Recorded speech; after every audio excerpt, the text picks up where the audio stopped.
If you think you're supporting me to go and get an inflated contract or anything like that, forget it. If you're coming with me and you're going into mass housing, for example, and it's legitimate, it's your trade, you're known for that, I will go out of my way to come from London, to come and meet you here. Bring whoever you want to make sure that we get the benefit of your expertise back in Nigeria. And I can support what I've said. So one of the chromosomes, procurement, is faulted, and I've told you how to go about it.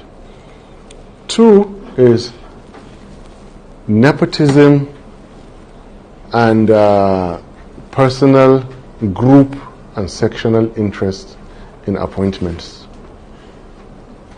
You get the wrong people into the wrong offices. You get the wrong people into the right offices. You get the right people into the wrong offices. Again, that's the DNA. It keeps going around. You can never be 100% correct. And I thank our sister for asking me about ladies and everything.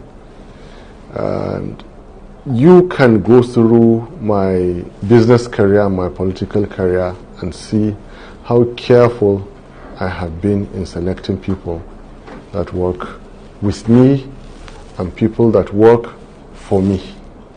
It's just take 5 minutes after this, open the website, see who the vice chancellor is, see who the deputy vice chancellor, see whoever there's nothing to hide. That's the second chromosome in selection and staffing your government.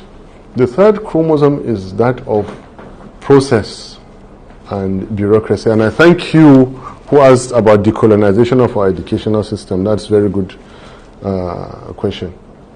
We're just going to cut out everything, and we're going to do it in a very civilized, very civic.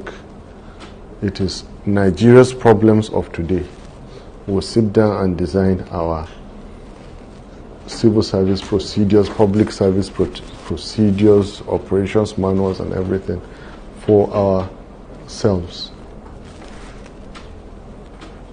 Last but not the least, of course, is what I'll call the welfare condition of the individual, which is made of his education, his health, and his earning.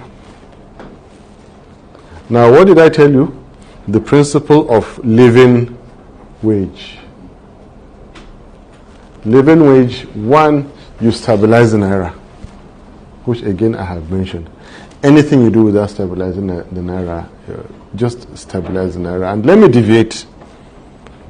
Tell you, it is like a science of wits, your currency. The pound sterling, why is it so strong today? It's because the British is so proud to be British, believe me.